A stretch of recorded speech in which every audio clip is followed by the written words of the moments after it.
आज हम तृतीय वर्ष के फर्स्ट पेपर आधुनिक भारत के इतिहास के टॉपिक रेगुलेटिंग एक्ट पर बात करेंगे। रेगुलेटिंग एक्ट भारत में कंपनी द्वारा 1774 ईस्वी में लागू किया गया था। इस एक्ट को लागू करने के पीछे क्या कारण रहे, क्या बैकग्राउंड रहा, शुरुआत उससे करते हैं। इंग्लैंड के अंदर कंपनी का संचालन प्रबंध समिति कोर्ट ऑफ डायरेक्टर्स के द्वारा किया जाता था, यानी प्रबंध समिति को अंग्रेजी में कोर्ट ऑफ डायरेक्टर्स कहा जाता था। ये कंपनी का संचालन कर रही थी। कंपनी के कार्यों में इंग्लैंड की सरकार, इंग्लैंड की संसद का हस्तक्षेप नहीं था और कंपनी भारत के अंदर उसकी जो भी व्यापारिक कार्य थे और धीरे धीरे जब वो एक राजनीतिक रूप में अपने आप को स्थापित उसने किया था, तो इन सभी कार्यों के अंदर इंग्लैंड की संसद का कोई अधिकार, कोई हस्तक्षेप नहीं था और कंपनी स्वतंत्र रूप से कार्य कर रही थी। 1765 में जब बंगाल में दीवानी का अधिकार कंपनी को प्राप्त हुआ, तो कंपनी के कर्मचारी भारत में काफ़ी धन कमाने लगे और उस धन से वो धनी होकर इंग्लैंड लौटने लगे। तो इससे एक इम्प्रेशन इंग्लैंड के आम जनता में बन गया था कि कंपनी की आर्थिक स्थिति अत्यंत मजबूत है, क्योंकि उसमें काम करने वाले कर्मचारी धनी हैं। और ये धन कमाकर जब धनी होकर ये कर्मचारी इंग्लैंड लौट रहे थे, तो इंग्लैंड की राजनीति में इनका हस्तक्षेप भी बढ़ने लगा था। किंतु वस्तुतः अगर हम कंपनी की आर्थिक स्थिति की बात करें तो वो अत्यंत ही चिंताजनक थी और कंपनी का दिवालिया होने वाला था यदि कंपनी जल्द से जल्द अपने लिए धन नहीं जुटा पाती। ऐसी स्थिति में कंपनी के सामने जो विकल्प था वो अंग्रेज़ी सरकार के सामने हाथ फैलाना ही था। कंपनी की आर्थिक स्थिति बिगड़ने के जो कारण रहे, उनमें एक तो पहला कारण जो पिछले लेक्चर्स में हमने डिस्कस किया है कि लगातार कंपनी द्वारा युद्ध किया जाना। दूसरा महत्वपूर्ण कारण रहा कि बंगाल, बिहार और उड़ीसा जैसे सूबों को, जैसे संपन्न सूबों को जब अंग्रेज़ कंपनी ने अपने अधिकार में लिया, तो वहाँ के राजस्व की प्राप्ति उन्हें पूर्ण रूप से नहीं हो पाई। कुछ तो कंपनी का भ्रष्टाचार, कुछ भारतीय अधिकारी जो उन्होंने नियुक्त किए थे उनका भ्रष्टाचार, इन सभी ने मिलकर राजस्व कंपनी तक नहीं पहुँचाया।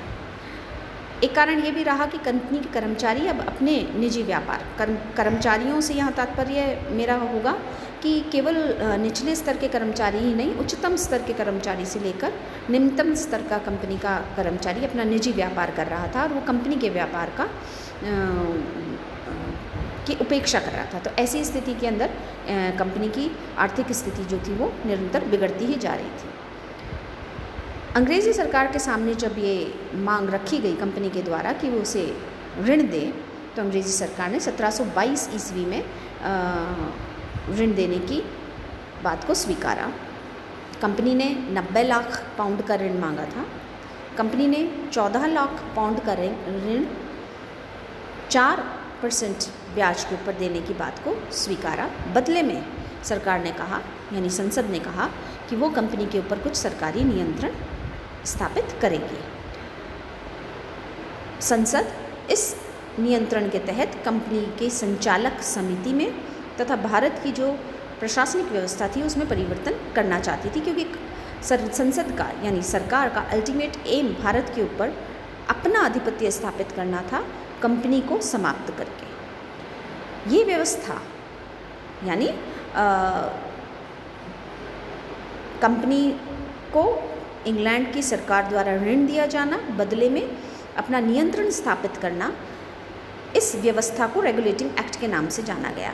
और ये जो नियंत्रण स्थापित किया था, ये नियंत्रण इस रूप में स्थापित किया था कि सरकार ने भारत में संचालक समिति में परिवर्तन किया, भारत की प्रशासनिक व्यवस्था में भी अपना हस्तक्षेप किया।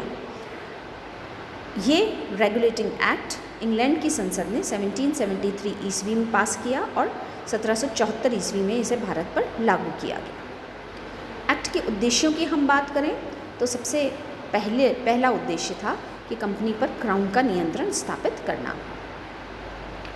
दूसरा उद्देश्य कंपनी की संचालक समिति के संगठन में कुछ परिवर्तन करना जिससे कि सरकार का हस्तक्षेप बना रहे। फिर आगे हम देखते हैं कि कंपनी के राजनीतिक अस्तित्व को स्वीकार करके उसके व्यापारिक ढांचे को राजनीतिक जो कार्यकलाप थे उनके संचालन के योग्य बनाना। तो जो धाराएं लागू की गई उन धाराओं में सबसे पहली धारा के अंतर्गत कंपनी के डायरेक्टर्स का कार्यकाल जो था वो 1 वर्ष से बढ़ाकर 4 वर्ष का कर दिया गया और उनकी संख्या 24 कर दी गई। इस संख्या का 1/4 सदस्य प्रति वर्ष अवकाश ग्रहण करता रहेगा, यानी रिटायर होते रहेंगे।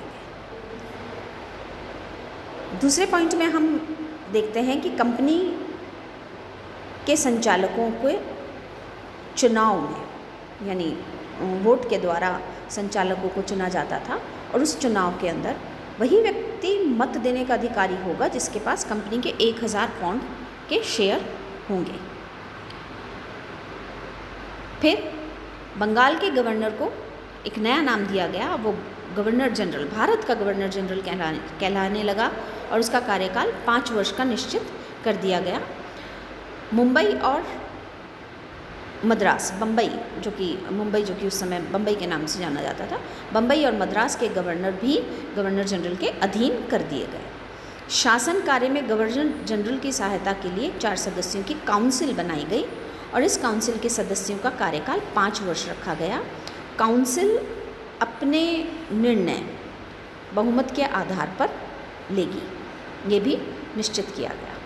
गवर्नर जनरल का वेतन 25,000 पाउंड प्रति वर्ष निश्चित किया गया। एक्ट के अनुसार कंपनी का कोई भी कर्मचारी बिना लाइसेंस निजी व्यापार नहीं कर सकता था और किसी भी प्रकार की भेंट व उपहार वो भारत से प्राप्त नहीं कर सकता था।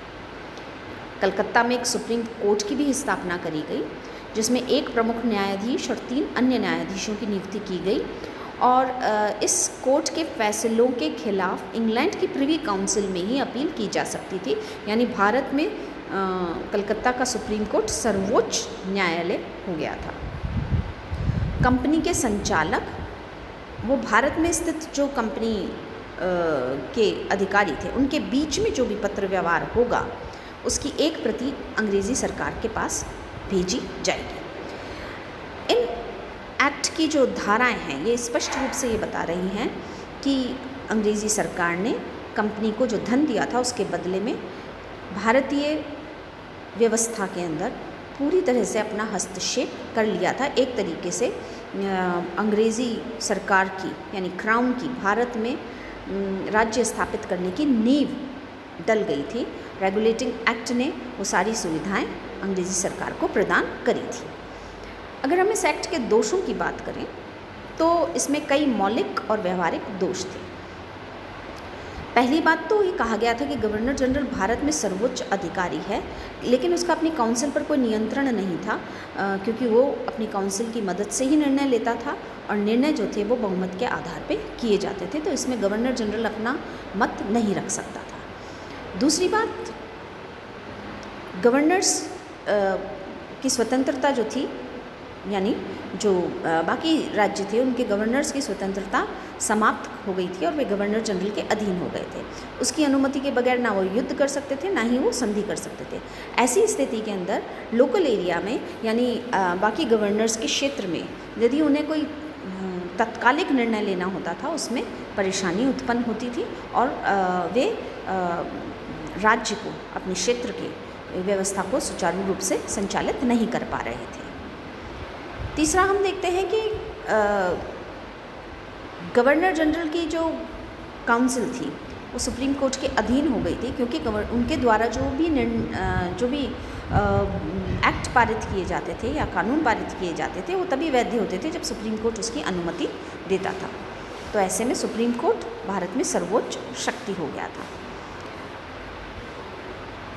स्पष्ट है कि जब सुप्रीम कोर्ट सर्वोच्च हो गया, एक तरफ कहा गया कि बंगाल काउंसिल सर्वोच्च है, दूसरी तरफ सुप्रीम कोर्ट को सर्वोच्च बताया गया, तो दोनों के बीच में एक प्रकार से तनाव उत्पन्न होने लगा था।